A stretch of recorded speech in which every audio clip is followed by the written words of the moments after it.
Alright, for my previous, or maybe next to previous video, the one about the Weston 686, I mentioned that I did another run back to the old house to get some more stuff.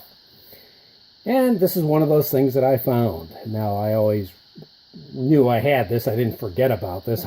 Unlike other things that I completely forgot I had, that I stumbled upon in the garage. I'll get to those later. I knew I had this. It was just buried behind a shelf, and I grabbed it, and hey, it's pretty neat. It's just a little piece of a larger system, but it's a pretty neat piece. So, it's a black box. It's actually a little electromechanical computer.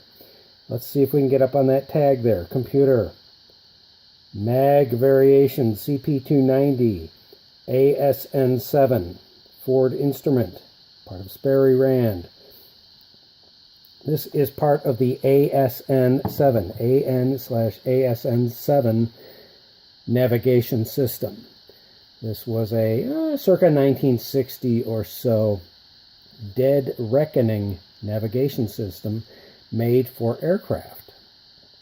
Now, dead reckoning, of course, means that it takes inputs from various sensors on the aircraft and well, let you know where you are. Now, this thing was quite the fancy device, and my goodness, I wish I had the rest of it. This is only one of about 4 or 5 modules. I wish I had the rest of it, because this device was fantastic. The ASN-7 was fantastic. Basically, it read all that information from the gyro compass and the speed of the aircraft and all sorts of sensors the pilot didn't have to worry about. It would stick it through various little mechanical computers like this and just spit out the coordinates. No funny lines of position, no astrolabes, no taking sights on stars. No, it just gave the numbers, and there they are. No screwing around. So, pretty great device. Made by Ford Instruments. Now, Ford Instruments, of course, was not really related to the car people. No, Ford Instruments. By this time, they were part of Sperry. But Ford was basically known for super high precision electromechanical computers. In World War II, they did a lot of the gun laying computers for the U.S. Navy, like the Mark I, I think, was Ford Instrument. Just this gigantic box of gears that would do all the calculations to figure out where to point your gun to hit a target. Well, this is a slightly different application, of course, maybe a little more peaceful, but just as neat. Now, let's take a look at this. Now, it did say on the tag there, it says mag variation. I think that means magnetic variation, and I think this is the thing, I'm not entirely certain, that figures in from the magnetic compass where you are, or at least where north is, true north. Because, of course, magnetic north and true north are not the same thing. They vary. And depending on where you are on the globe, it's variable. Like, for instance, in the Midwest, true north and magnetic north are fairly close. However, if you get out to other parts of the world, it might vary by a few more degrees. I think this is the thing that figures that out. And it has something that is rarely seen inside. A 2-variable cam. Let's get this thing open to take a look at this thing. Now, you can see it looks like hell. In the manual, it says these things are hermetically sealed, and by God, it looks like this thing was soldered shut at some point. And someone has worked at getting it open. Now I'm going to take it off camera because this is a pain in the neck to get open. There we go. Just a drawn aluminum box. We'll put that to the side.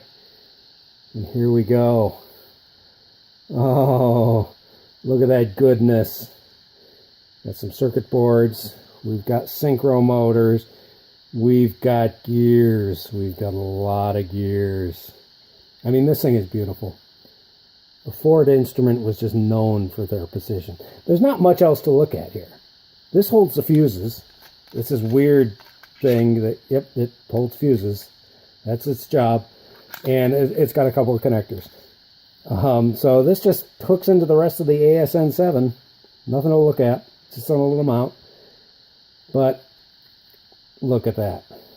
Now the thing that's important that I really kind of want to show off is this.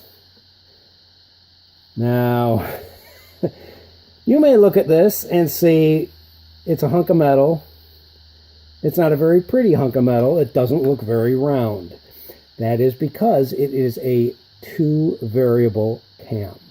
Now, with electromechanical, specifically mechanical computers, there are certainly cams used all the time. You translate a rotation of the shaft through a weird shaped piece of metal to some sort of displacement.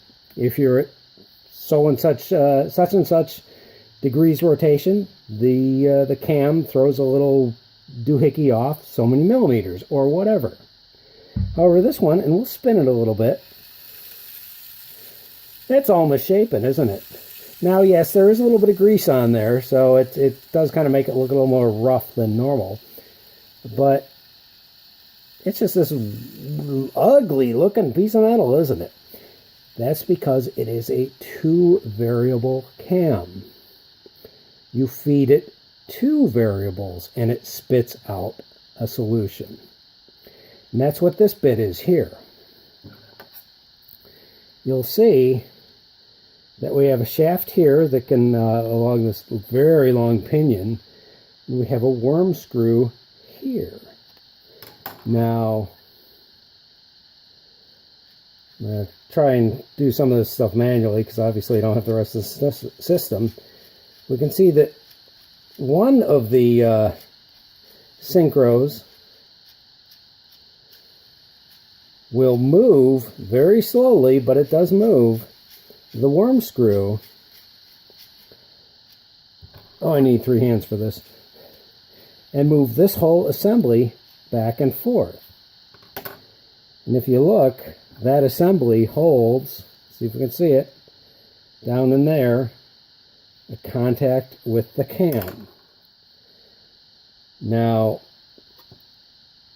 this piece here is connected to that contact, and it is allowed to run up and down and turn this pinion. This is the output variable.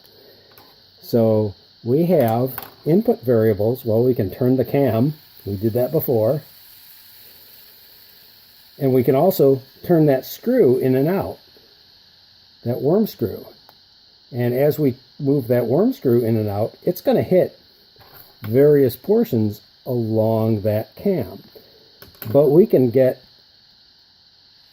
many places along that cam. So essentially,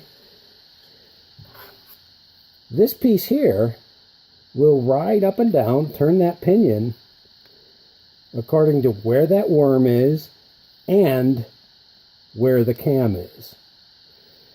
Now, it just boggles my mind that this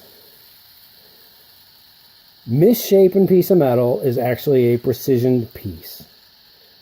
It is meant to look exactly this way. Now, like I said, yes, there's some grease on there, so, but all those lumps, all those weird misshapen bits are there for a purpose.